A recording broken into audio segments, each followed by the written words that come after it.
පින්වතුනි මිනිස්සෙක් මැරෙනකන් මොන තරම් දේවල් කළත් ඒ මිනිසයාට සතුටින් මැරෙන්න බැරි වෙන්නේ අඩුම තරමේ ප්‍රශ්නේ දැකලවත් නෙමේ මේ මිනිසයා මැරෙන්නේ. ප්‍රශ්නේ දැකලවත් නෙමේ මැරෙන්නේ. බුදුහාමුදුරුවෝ මුණ ගැහුණු දවසක තමයි පින්වතුනි ප්‍රශ්නේ මේකයි කියලාවත් තේරෙන්නේ. ප්‍රශ්නේ මේකයි කියලා තේරුම් ගන්න ඒ ප්‍රශ්නේ මේකයි කියන කාරණාව ඇහෙන්නත් පින්වතුනි හිතා ගන්න බැරි තරම් පුණ්‍ය ශක්තියක් තියෙනවා. පුදුම පිනක් තියෙනවා. පින්වතුනි ඔබට පුළුවන් වෙයි මේ රටේ ඉන්න නැත්නම් මේ ලෝකේ ඉන්න පළවෙනි පෙළේ පින්වතුනි ධනවතා වෙන්න පුළුවන්. හැබැයි පින්වතුනි මේ ප්‍රශ්නේ හඳුනා ගන්නවා කියන එක කරන්න ඒක ලේසි වෙන්නේ නැහැ. ඔබ හිතලා බලන්න ඔබ මේ අනාදිමත් සංසාරයක් මුළුල්ලේ පින්වතුනි කී පාරක් ඉපදි මැරිලා ඇද්ද? ඔය ඉපදි මැරෙන වෙලාවේ ඔබ කී වතාවක් පින්වතුනි රජවරු සිටුවරු ඔය කියන ප්‍රධාන පෙළේ පිරිස ඉදිරියේ උපදින්න ඇද්ද? ඕන තරම්. බුදු පියාණන් වහන්සේ දේශනා කරනවා නම් අම්මා නොවුන කෙනෙක් නැහැ තාත්තා නොවුන කෙනෙක් නැහැ කියලා. ඔබ මේ ලෝකේ අග්‍ර ගණේ ව්‍යාපාරිකයෙක් වෙලා නැතුව ඇද්ද? ඕන තරම්. හැබැයි ඔබට තාම බැරුව ගියා පින්වතුනි මේ ප්‍රශ්නේ මොකක්ද කියලා හඳුනා ගන්න. ඇයි ඒ ප්‍රශ්නේ මොකක්ද කියලා හඳුනා ගන්න බැරි වුණු නිසාම තමයි ඔබ අපි මේ විදිහට සම්මුඛ වෙලා තියෙන්නේ. හැබැයි ඔබ කෝටිපතියෙක් වෙලා නැහැ නෙමෙයි හොඳේ ඕන තරම්. හැබැයි පින්වතුනි මේ ප්‍රශ්නේ ඇහිලා නැහැ. ඇහිලා නැහැ කියන ප්‍රධාන සාක්ෂිය තමයි එහෙම ඇහුණා නම් අද ඔබයි මායි මෙහෙම සම්මුඛ වෙන්න බෑ. එහෙනම් හිතලා බලන්න පින්වතුනි මේ ප්‍රශ්නේ ගැන කතා කරන්න මේ ප්‍රශ්නෙට ඇහුම්කන් දෙන්න මොකද්ද ප්‍රශ්නේ කියලා හිතනවා කියලා කියන්නේ ඔබ කොයිතරම්නම් වාග්යවන්තයිද කියලා.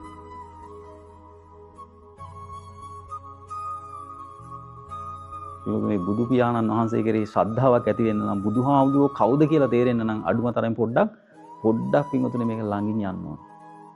ඒ කියන්නේ කොහේ ළඟින්ද? මේ කන ළඟින්ද? නෑ පින්වතුනි හිතට මේක ලඟ වෙන්න ඕන. ඔබට යම් වෙලාවක තේරුණා නම් එහෙම මේ පුදුම පටලැවිල්ලක මේ ඉන්නේ මේක නම් එසේ මෙසේ එකක් නෙමෙයි මේක නම් ලෙහාගත යුතුමයි කියලා. ඒ ලෙහාගත යුතුමයි කියලා හිතෙන් තැනම පින්වතුනි ඔබට යම් අවබෝධයක් ඇහිලා. අන්න එදාට තමයි ඔබට තේරෙන්නේ බුදුහාමුදුරුවෝ කවුද කියලා. එතකම් පින්වතුනි ඔබ අම්මා තිබ්බ නිසා පහන තියෙනවා. තාත්තා තිබ්බ නිසා පහන තියෙනවා. ඉස්කෝලේදී මොකක් හරි බුදුහාමුදුරුවෝ කියලා කියපු නිසා අන් ඒකට තියෙනවා. පින්වතුනි ඔය තියන්නේ ඔබ කට වචනයකට. ඔය තියන්නේ ඔබ දෘෂ්ටියකට අනුකූලව. පින්වතුනි බුදුන්ට පහනක් දැල්ලන්න ඕන. බුදුන් කෙරෙහි අචල ශ්‍රද්ධාවක් ඇති වෙන්න ඕන. කවද්ද? ඔබ මේක දැක්ක දවසට. එදාට තමයි ඒක ඇති වෙන්නේ. අන්න ඒකට කියනවා පින්වතුනි අචල ශ්‍රද්ධාව කියලා. අචලයි කියන්නේ කවදාකවත් ඒකයි හෙල්ලෙන්නේ නැහැ. හෙල්ලෙන්නේ නැත්තේ ඇයි? පින්වතුනි ඔබ හදවතින් දැක්ක බුදුන්. පින්වතුනි බුදුන් දකින්න තියෙන්නේ මස්ලේ ඇහෙන් නෙමෙයි. පින්වතුනි බුදුන් දකින්න තියෙන ප්‍රඥාව තුලින්. අන් ඒකයි බුදු පියාණන් වහන්සේ දේශනා කරන්නේ වක්කලිය හාමුදුරන්ට වක්කලිය මගේ මේ කුණු කය දිහා බලා ඉන්න එපා. මගේ ධර්මයේ දකින්න ධර්මයේ දැක්කනම් මම දැක්කා වෙනවා. එහෙනම් බුදුන් දකින්න මොනවද දකින්න ඕන? පින්වතුනි ප්‍රඥාව තුලින් බුදුන් දකින්න. ප්‍රඥාව තුලින් බුදුන් දැක්කනම් පින්වතුනි එතනින් එහාට ඔබ කාටවත් ඔබ හොල්ලන්න බෑ. කාටවත් හොල්ලන්න බෑ. ඇයි ඒ? පින්වතුනි ඔබ එතන දැක්කා කියන්නේ ඔබ මේ ප්‍රශ්නේ සම්පූර්ණව දැක්ක කෙනෙක්. ප්‍රශ්නේ දැක්කනම් පින්වතුනි එතනම උත්තරේ තියෙනවා. ඔබ මෙච්චර කාලයක් පින්වතුනි වැලක් වෙලා එයා පස්සෙන් මෙයා පස්සෙන් අරවා පස්සෙන් මේවා පස්සෙන් ගියේ ප්‍රශ්නේ දැක්කේ නැති නිසා. ඒ නිසා විවිධාකාරයේ උත්තර ඔබ හෙව්වා. හැබැයි යම් වෙලාවක පින්වතුනි ප්‍රශ්නේ දැක්කනම් එතනම උත්තරේ තියෙනවා. අන් එදාට පින්වතුනි ඔබ කවුරුවත් පස්සේ යන්නේ නැහැ. එදාට කවුරුවත් පස්සේ යන්නේ නැහැ. මට කියන්න ඔබේ හිත මහත්ය නිසා ඔබ කී වතාවක් රිද්දගෙන තියෙනවද? නෝන නිසා ඔබේ හිත කී වතාවක් රිද්දගෙන තියෙනවද? දරුවෝ නිසා ඔබ කී වතාවක් රිද්දගෙන තියෙනවද?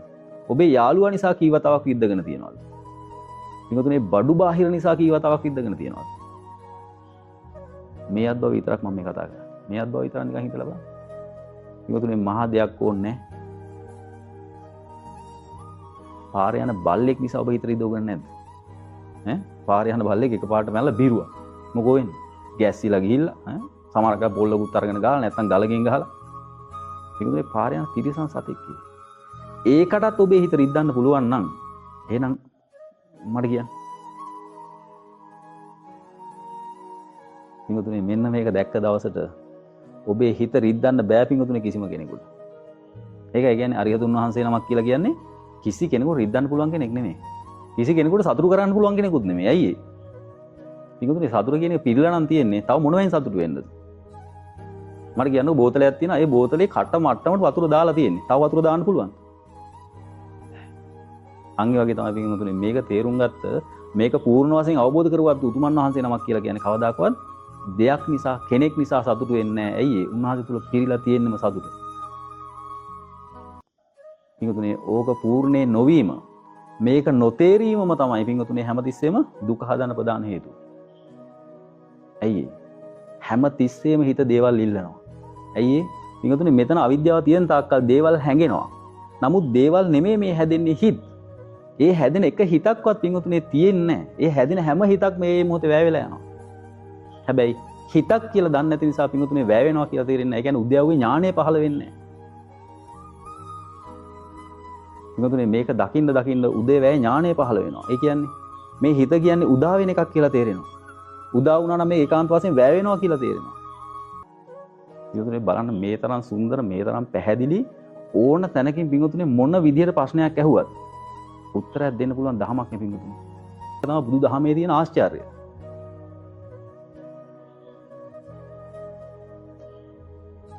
පිටුතුනේ කොතනින් ඇහුවත් මේ ඕන තැනකින් කොතනින් ඇහුවත් පිටුතුනේ බුදු දහම විස්තර කරන්න පුළුවන්. එක තැනකවත් උත්තර නැති තැනක් නැහැ.